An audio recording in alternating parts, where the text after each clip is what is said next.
This video is going to talk about perspective.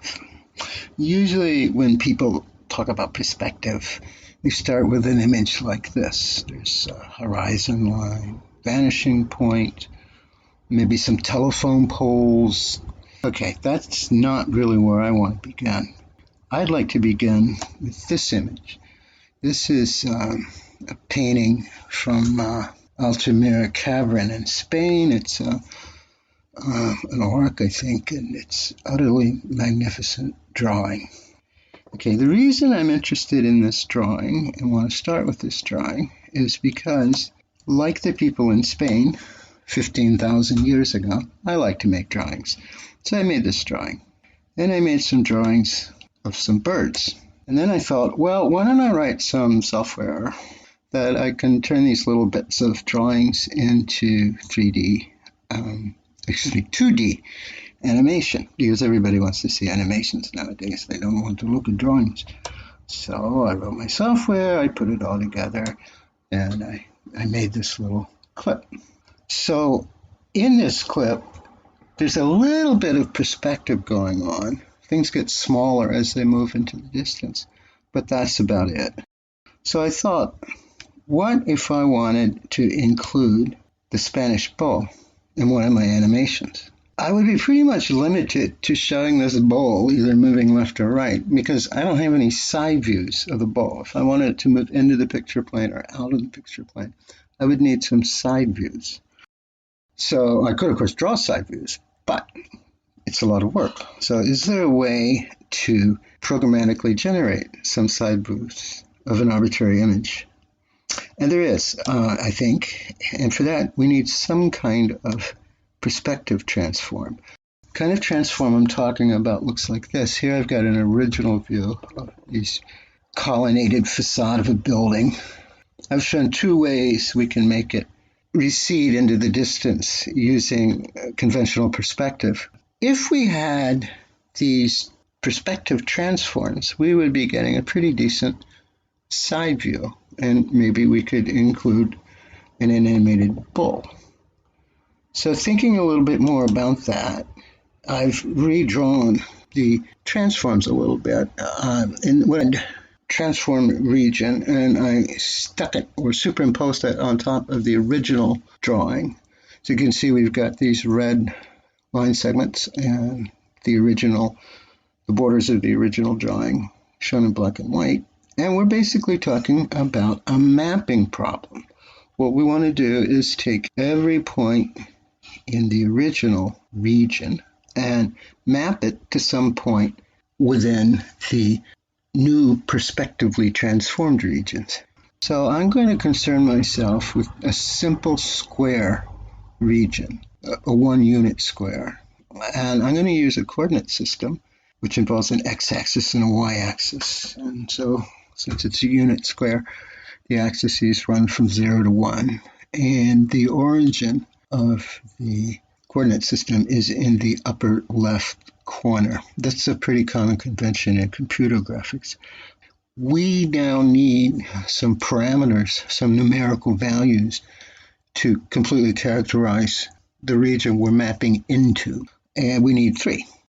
One is called W, and that is basically the width of the original region shrunk down by perspective. Another one is this little h, which is really the height of the original region, again, shrunk down by perspective.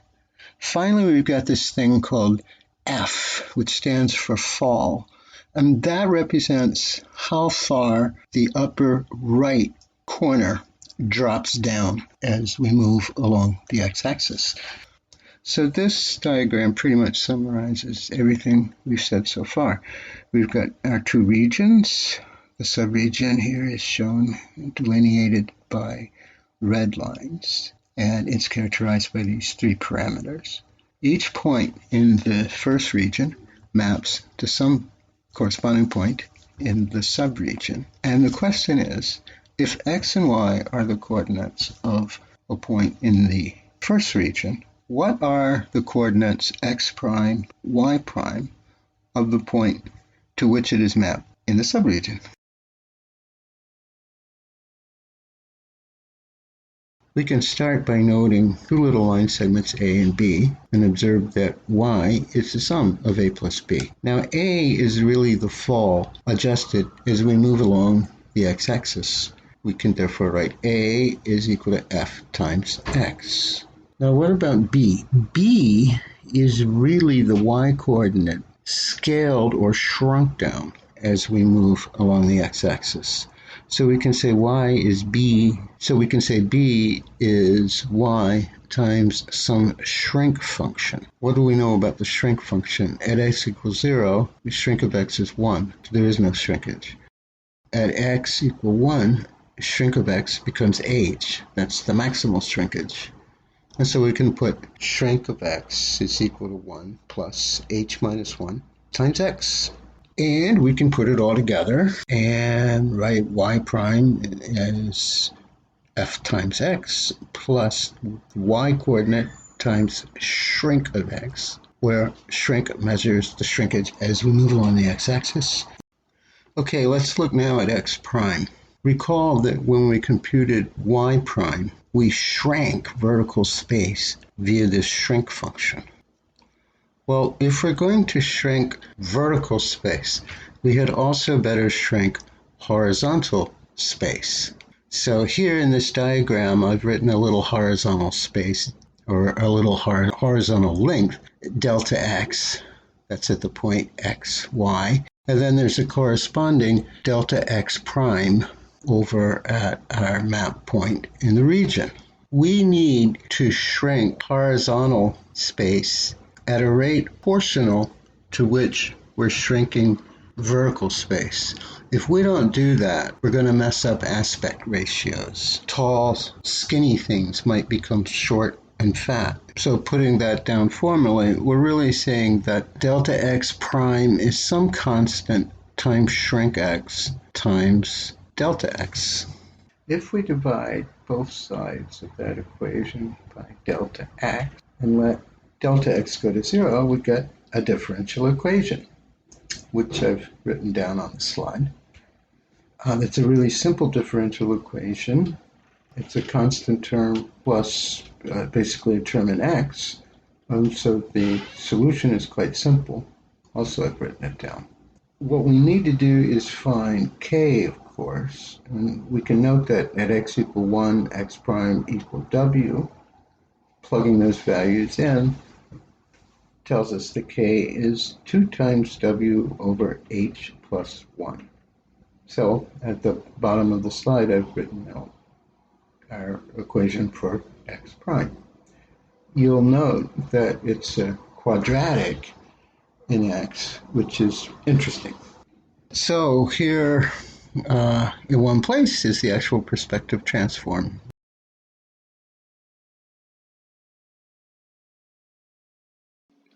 Okay, let's see how the transform actually works in practice. I wrote a little program that displays an image, and on the click of a button shows the transform. We can modify the various parameters, making things skinnier, or we can make things wider. And we can make things shorter.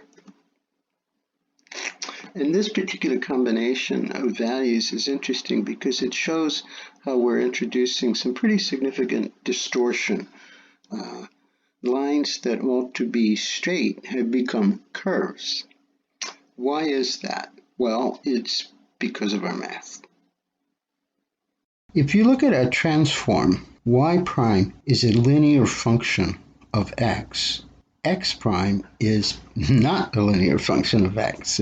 It's a quadratic. You'll notice the x squared term. So y prime linear in x and x prime nonlinear in x is guaranteed to introduce distortion, curvy lines where they shouldn't curve. So let's try a different version of the transform. We'll make one very, very tiny change. We'll make y prime a linear function of x prime. All you need to do is take the y prime equation, and wherever you see x, substitute x prime over w. Now we're back into something linear, and let's see what it looks like. So here's our image again. We've got reasonable values for w, h, and f, and here's the original transform. Now here's the new transform. Lines are less curvy, lines are straighter. I'm going to flip back to the old, and now the new. The old and the new. To be honest, I kind of prefer the old, but this straight line thing is probably closer to what a lot of people want to see in a perspective transform. So let's end with where it all began. Here's the Altamira bull from 15,000 years ago. I used my little program to develop some side views of the bull. Here you can see I've arranged them so that it looks as though the bull is walking forward, and turning, and then returning. It would be lovely if these could move, and they will move when I integrate them in with my animation platform, but that'll take a bit of time. Still, I find these images convincing and even a little thrilling. There's something amazing about collaborating with my very, very distant ancestors. Thanks for watching, and I hope you can develop your own perspective on perspective.